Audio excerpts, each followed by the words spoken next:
पप्पू यादव और उनकी टीम इस बात के लिए भी जानी जाती है कि वो हमेशा किसी न किसी पीड़ित के यहाँ या किसी भी तरह की अपराध हो, किसी तरह का कोई हंगामा हो, कोई पीड़ित परिवार उस हंगामे का शिकार बना हो तो वो दौड़े दौड़े पहुँचते हैं। आपको बता दें, ऐसा ही मामला लगातार उठाते रहे हैं और इस मामले में अपनी सेवाएं और लोगों के साथ खड़े होने का पप्पू यादव ने एक अलग मिसाल कायम किया है। उनके साथ साथ उनकी टीम के जो सेनापति कहे जाते हैं राजू दानवीर, वो भी लगातार इन सब चीज़ों से वास्ता रखते हैं और कहीं भी कुछ हो आम आदमी के साथ तो वो दौड़ करके वहाँ पहुँच जाते हैं।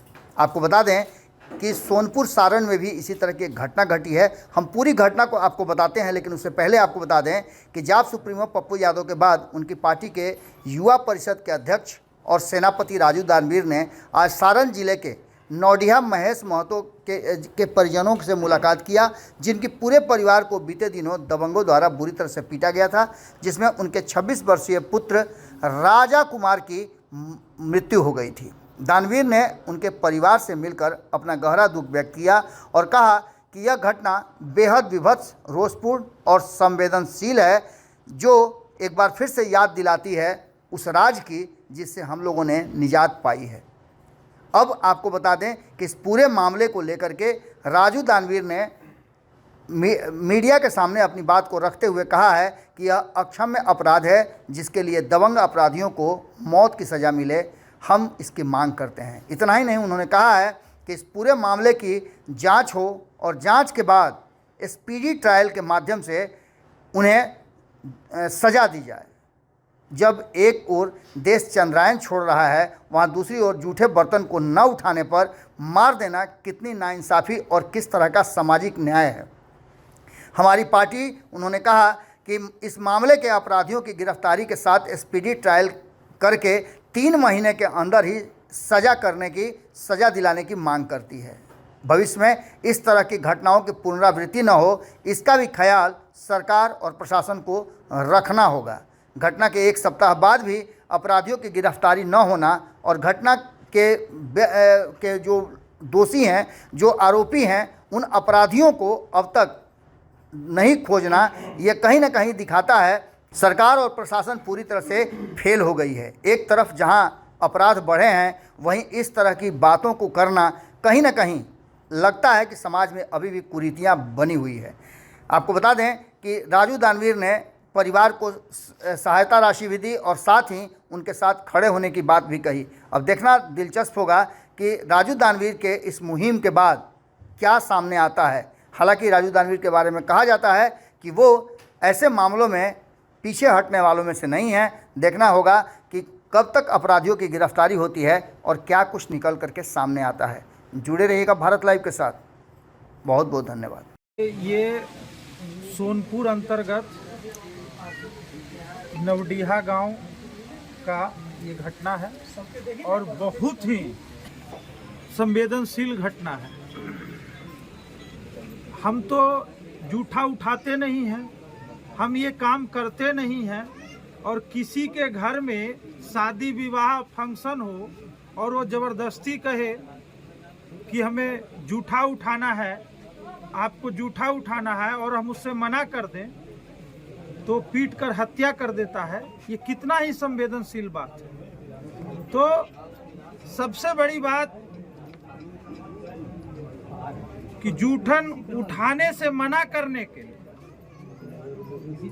करने पर हमें पीट कर हत्या कर दिया गया, ये साफ तौर पर बयान दे रहे हैं। और ऐसे लोगों को स्पीडी ट्रायल के तहत सुनवाई हो और फांसी की सजा हो कि आज देश तीसरा चंद्रयान छोड़ रहा है और वहां पर कुछ लोग ऐसे मानसिकता के लोग हैं जो कम बल हैं, कम संख्या में यहाँ रह रहे हैं, उस जाति को डिवाइड करता है।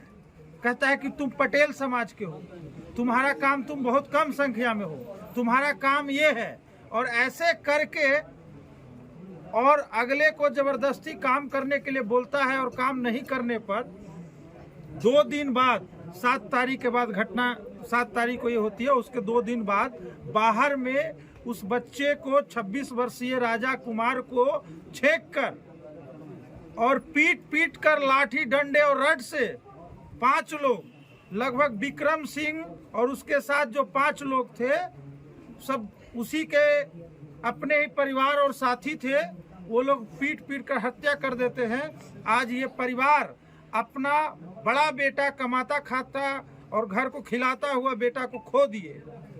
आज इनके साथ नाइंसाफी हुई है और अभी तक 5 अपराधी जो थे उनकी गिरफ्तारी नहीं हुई है।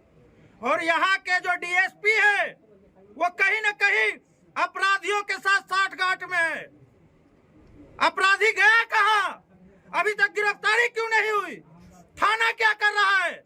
थाना में जब गिरफ्तार हुई थी, जब मारपीट करके इनके बच्चे को जब ये हॉस्पिटल लेके जा रहे थे, तो ये लोग लोकल थाना में बोले थे और थानेदार और जितने सिपाही थे, वहां के थाना अध्यक्ष थे, उन्होंने अपराधी को गिरफ्तार किया। तो फिर पैसे लेके छोड़े क्यों? यहाँ के लोगों को आरोप है कि थानादार ने पैसे लेकर अपराधी को छोड़ा है और फिर अपराधी भाग गया और अब पता नहीं लग रहा है।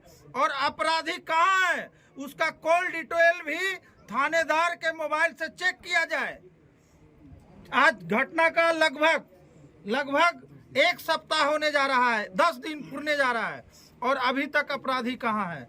तो ये माननीय यहाँ के एसपी महोदय से हम कहेंगे कि तत्काल यहाँ के डीएसपी को ट्रांसफर किया जाए या उन पर कार्रवाई किया जाए और यहाँ के थाना प्रभारी को बोला जाए कि भाई अपराधी कहाँ गया, अपराधी को आपने पकड़ा, अब पकड़कर छोड़ क्यों दिया। अभी यहाँ पीड़ित परिवार का आरोप है कि प्रशासन हमारे सपोर्ट में नहीं है। प्रशासन सपोर्ट में रहती तो अपराधी कहीं नहीं जाता। अपराधी को ये लोग पकड़कर और छोड़ दिए हैं।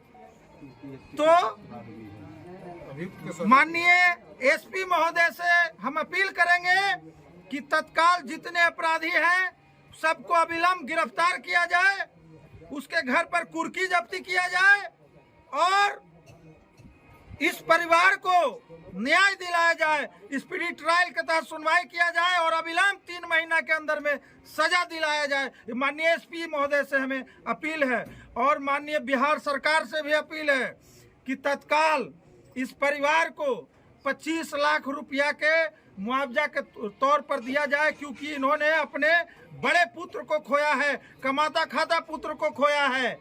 इनकी परवरिश कौन करेगा?